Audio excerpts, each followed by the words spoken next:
Okay. So we look at, so start from the properties of expected values.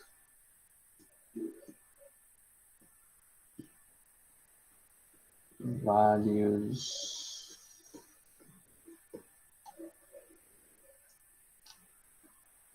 Let's go this way.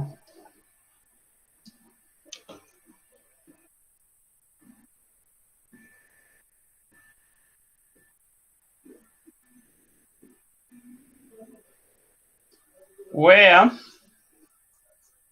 the first one is the expectation.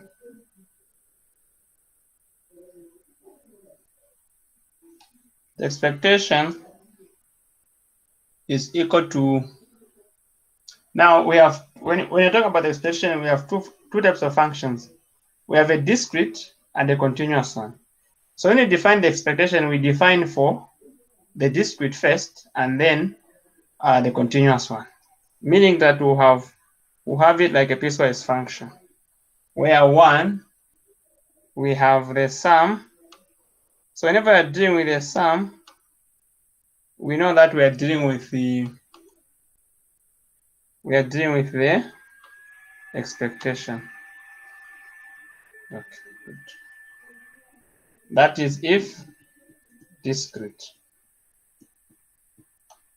Then, if it's continuous, you will see the integral.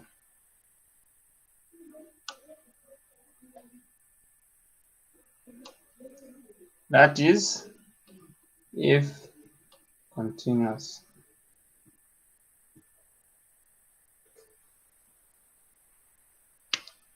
Now, there is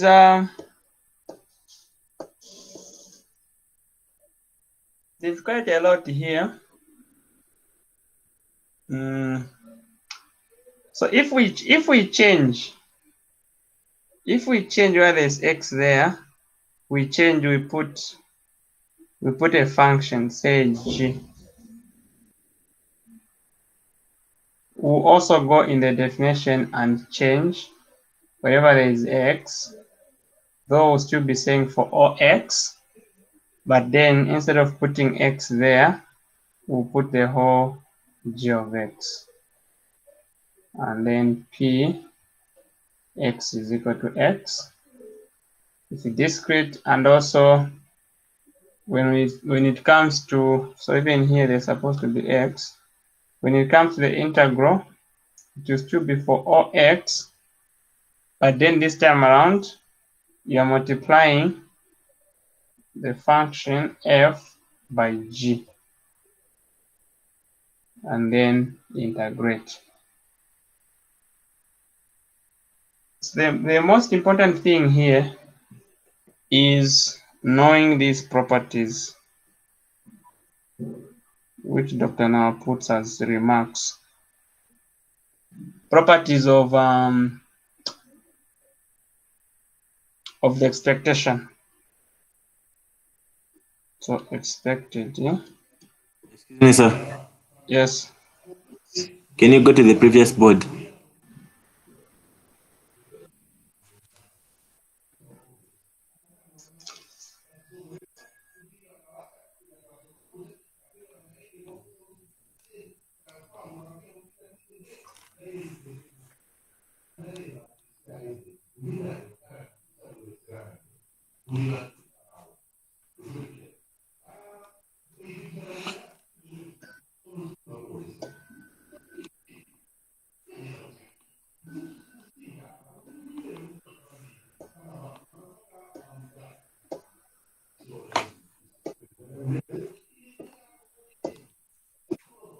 We move?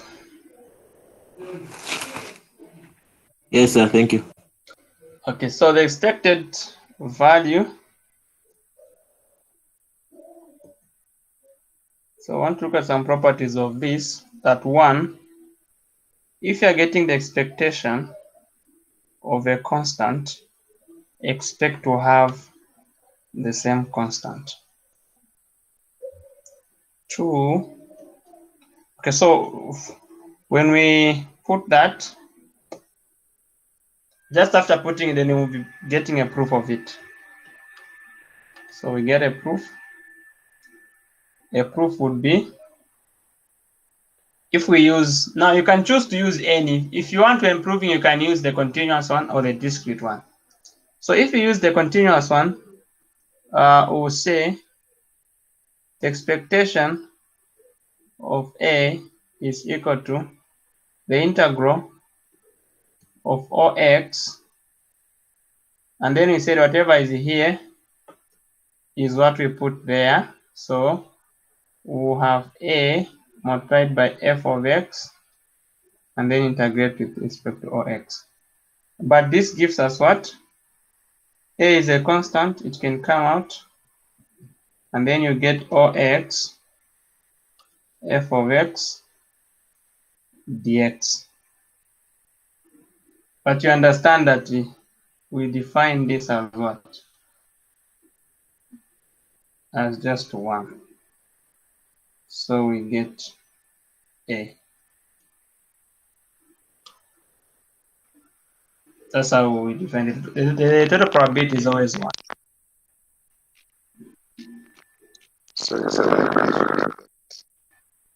Hello? So the total probability is 1. So when we say the expectation, by definition here, we are saying that the expectation is defined as Ex, whatever you put here, will come and multiply the function. So that whatever we put there will multiply the function and then you integrate it. Whatever we put here, if you put G, then you expect to have G there, to have G here. Meaning that the expectation of a constant, which we put here, this constant there, must be done that we multiply this function by this very constant. Now, a constant has the property of going out if you're integrating. So it has gone out, leaving us with the integral of Ox, f of x dx. But we know that the total probability is equal to what? Is equal to 1. So A multiplied by 1 is to get A.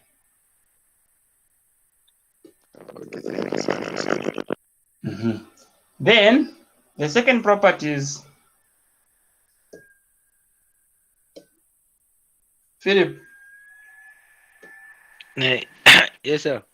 So on that one, when you're proving using the continuous one, in an instance where the function, let's say the function, if we integrate it, let's say it's not giving us 1. So we just take the fact that the total probability is 1 or what? When integrate it will give you 1. The function cannot fail to give you 1. If you integrate it for Ox, automatically you get 1. No, right, sir. Then the second property is the expectation Ax plus B is A multiplied by the expectation of x plus B. Let's get a proof.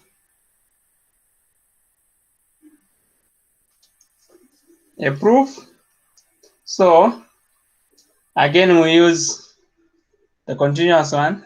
I think that is nice. So you say the expectation of Ax plus B is equal to the integral Ox, whatever sits here multiplies the function f. So we'll have f of x dx. But you know that in integration, we can expand there and have the integral of Ox Ax f of x dx plus the integral of Ox b f of x dx. And then a can go out, you remain with Ox x f of x dx plus b can go out, you remain with Ox f of x dx. But again, this is 1, and then this here is the definition of what? Of the expectation of x, because it's here. Meaning, we are getting a multiplied by the expectation of x plus b multiplied by 1, which is just b. Proving there, giving us the right hand side.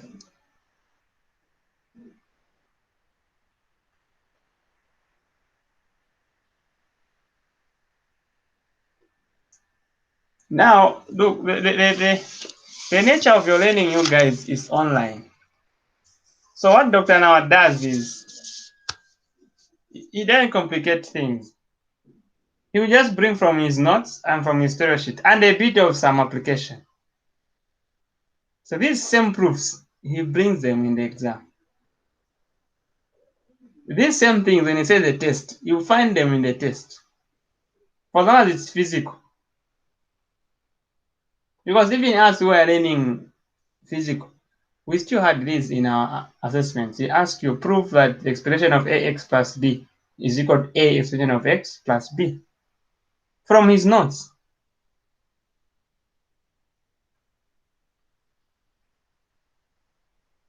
Especially parts like C, where you find in the notes they are not proved. You just tell you to say show this. What are the things that is going to bring? A gx plus b hx. Show that it's equal to a expectation of gx plus b expectation of hx. So we prove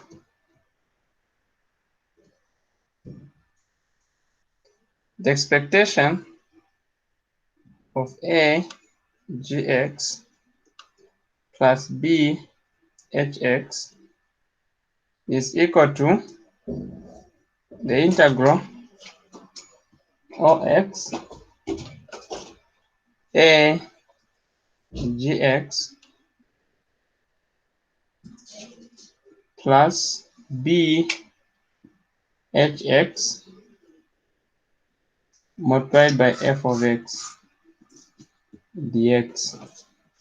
This is equal to, first thing we expand, Ox a gx f of x dx plus the integral of Ox b h of x f of x dx, giving us a the integral Ox gx f of x dx plus b the integral of Ox h of x f of x dx, giving us,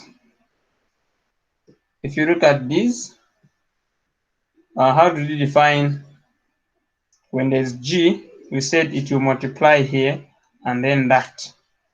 So once you find this product here, then you know you're doing an expectation if you're integrating over Ox. So meaning that here we have a expectation of what we have here, which is gx, plus b expectation of h of x, since we have h of x, meaning that we have proved this property. This property mostly is not proved in the notes, So it's up to you to have the proof and then you record it there.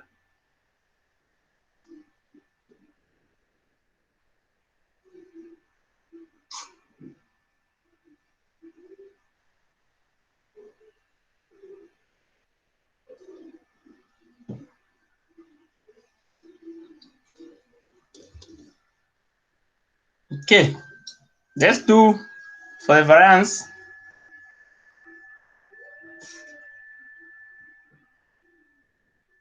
We know that the variance of x in its signature is the expectation of x minus, if we say nu squared, where this guy means the expectation of x. So in other words, you can even write it as a normal thing instead of having issues of that initial there. This is the variance. Okay. Now we want to show that this variance is just the same as the expectation of x squared minus the expectation of x squared. That's what we want to show. So to show, you say the variance of x, by definition, the expression of x minus expression of x squared. Then you expand the inside. So you keep the expression outside and have the inside expanded as x squared minus 2 minus 2x minus 2x expectation of x plus, since we are expanding, it will be expectation of x squared. And then we close. And then you apply the expression now, which is outside. We apply it through. So we have expectation of x squared minus 2. Since the expression of a constant, since the expectation of ax is the same as a expectation of x, then of 2x ex will be the same as 2ex. The definition of the expectation is just expectation itself. And then plus, again, expectation of expectation is just the expectation there. So we get that. Now here we have 2, so we get expectation of x squared minus 2 expectation of x, it's squared, plus expectation of x, it's squared. This means that we have expectation of x squared minus 2, negative 2 plus 1, we just get negative 1. Expectation of x, the whole thing, squared. This is what we want to show from there.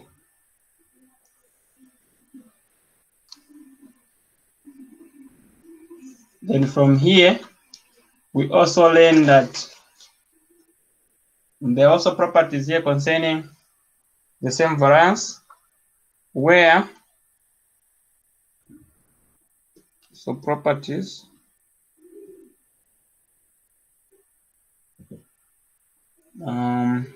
one, the variance of ax, first the variance of a constant, the variance of a Sir, is equal to 0, yes? the previous board, please. Hey.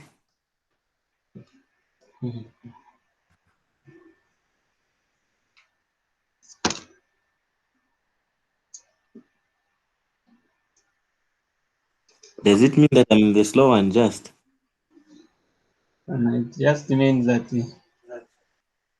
most of them are not right, or they're just screenshotting. But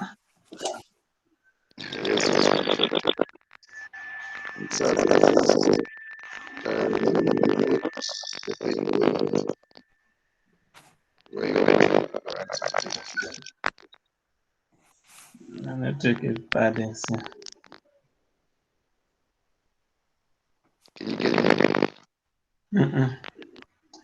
I can't get you. Okay, thank you, sir. Okay. So the variance of the constant is 0. Let's see if it's 0. By definition, we say that the variance of A should be the expectation of A squared minus the expectation of A everything squared. But the expression of a constant is just a constant. So the constant is just a constant, giving us A squared minus A squared, which is equal to 0, as required.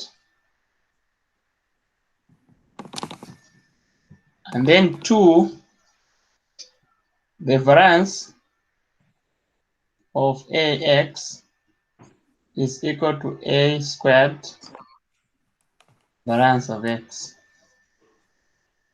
Let's get the proof. By definition, the variance of AX is equal to the expectation of AX squared minus now that is inside, so I should put this minus the expectation of AX squared. But the expression of AXA comes out. So in the first one, the first one inside there, it can be written as the expectation of A squared X squared minus the expectation of AX everything squared. But for the first piece, the A squared will come out and remain with expectation of X squared. Minus, in the second one, A will come out and we'll have everything squared. Then we'll have A squared expectation of X squared minus. So now again we can split the A from the expectation there, so to give it the square and remain with this squared. So A squared is common, so you can start and remain with this minus the expectation of X squared, giving us A squared. Look, this is the definition of the variance. So it's just the variance of X.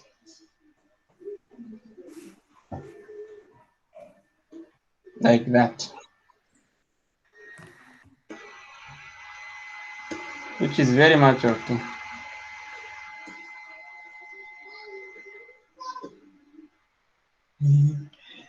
I am doing it, John. Okay. So you get that. Do you have questions? Yes, Uh-huh. on the previous board. On the previous board. Yes, well, the variance of x is equal to the expectation of x minus EA. Now, Mm-hmm. x. Yeah. How you explain the So the first expansion is, okay, look at it to be something like this. A minus B squared.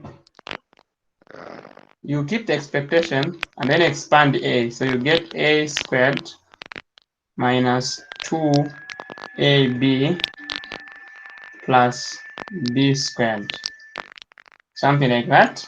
Then you distribute, so you say expectation of a squared minus 2 expectation of ab plus expectation of b squared. Okay? Now, what you have as a is x. So, what you have as a is x minus 2 expectation of x. What you have as b is the expectation of x. So, b is the expectation of x plus the expectation of x squared. Then the expectation of x multiplied by the expectation of x is just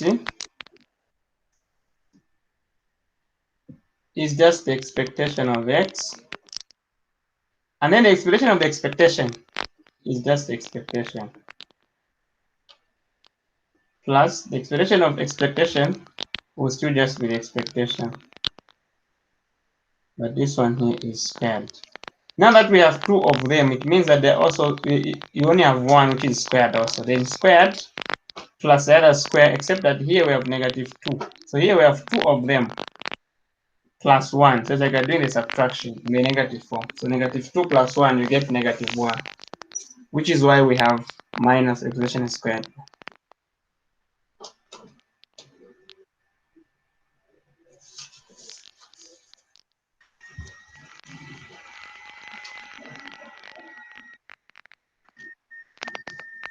Okay, sir. Okay. Now let's do another one. The third property is the variance of ax plus b, that this should be the same as a squared variance of x. So b won't have an impact. Let's see the proof. We have the variance of ax Sir, plus b. Yes. the previous board.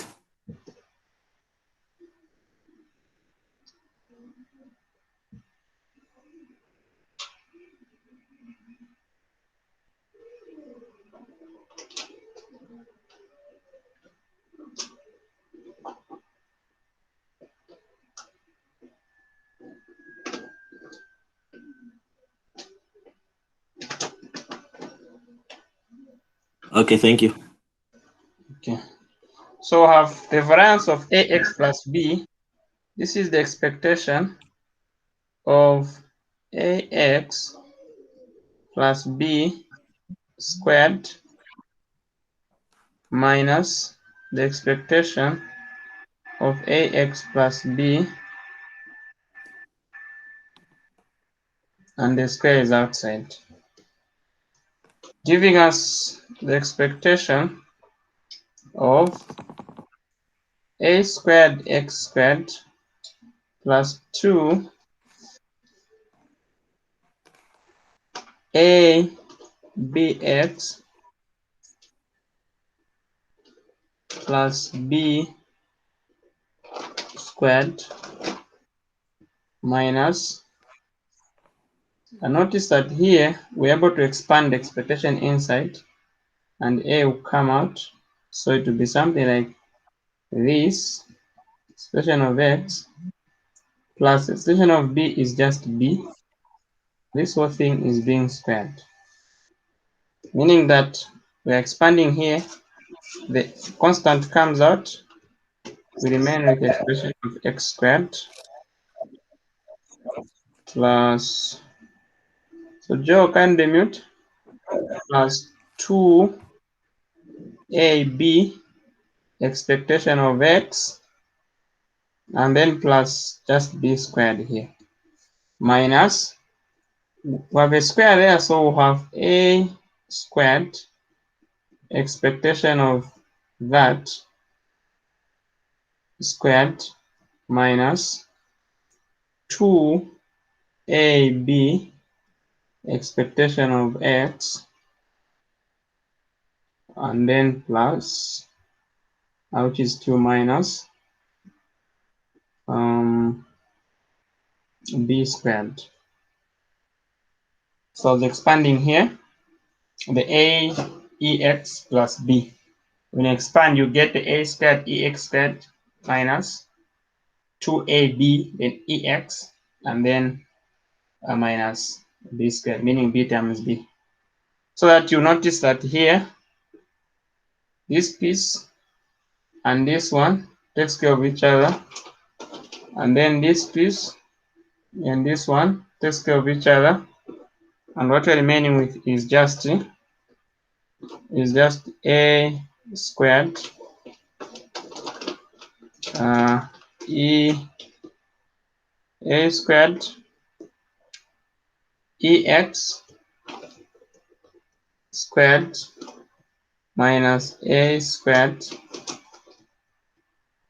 ex squared. So a squared being common, and we get ex squared minus ex squared. But we know that this inside the definition of the variance. So we get a squared, the variance of x. So expect this.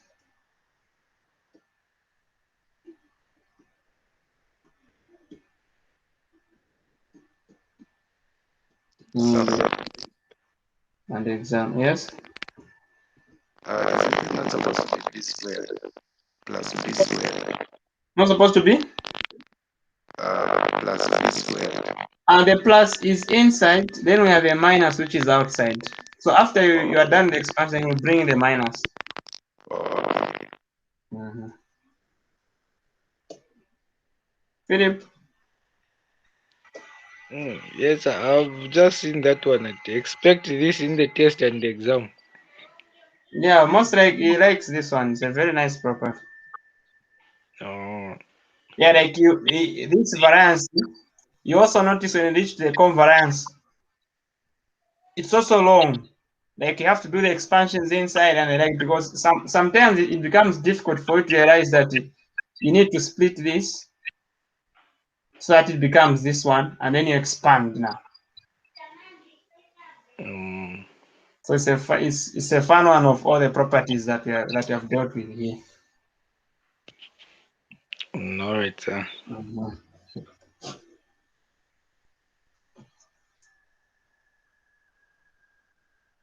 So the many things here are just examples. The nice thing to talk about is the moment generating function. So talk about the moment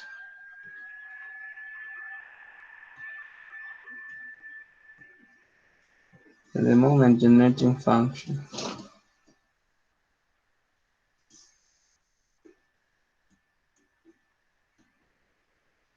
In fact,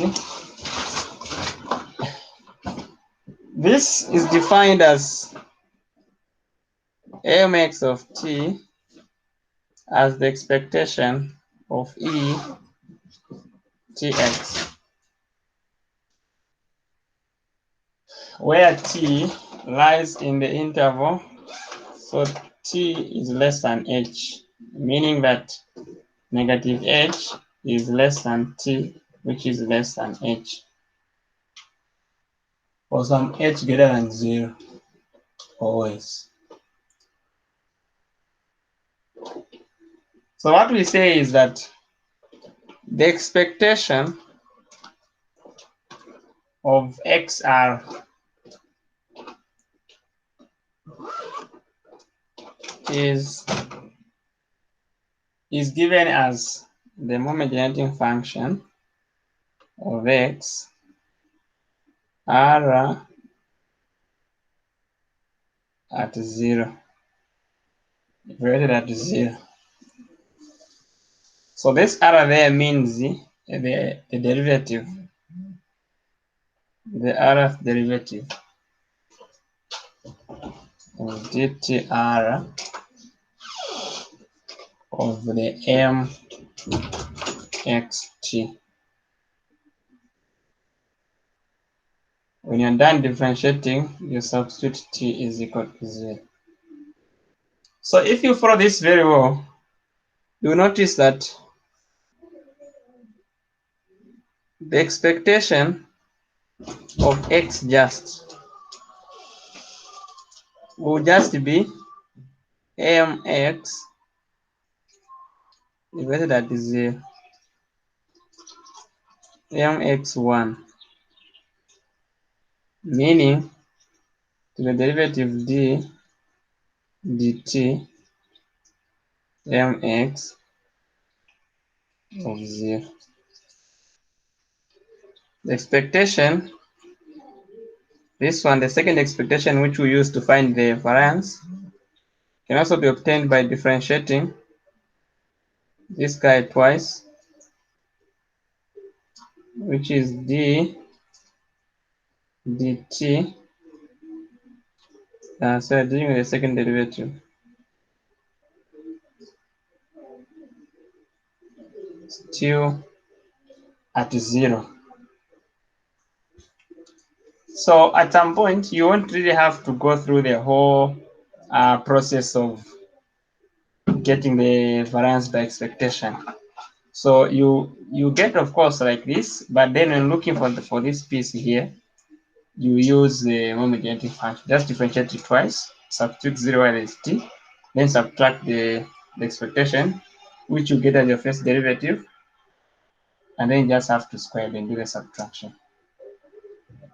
That's how we'll use that. But the key important thing here, this here is the key thing. The definition of non-genetic function is just the expectation of e to the power tx.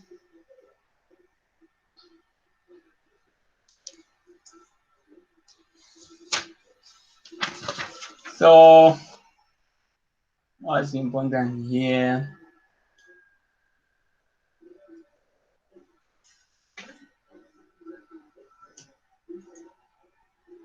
I mean, like,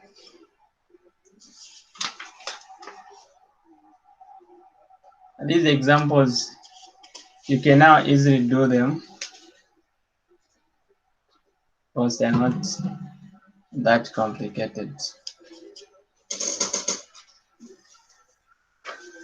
So now that you understand the definitions very well, you can easily do where you'll be finding where they ask you, for example, they ask you to find the variance of y. When y is given as x plus 1, you know that the variance of x plus 1, this is just the variance of what? The variance of x. Since the plus 1 disappears there, I'll say the variance of the constant is 0. So those are the things that you're going to be using when you're doing these examples in here.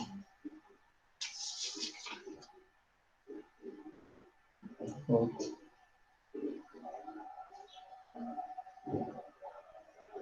So that the only challenge is that you don't like following the timetable. So it's very, very good.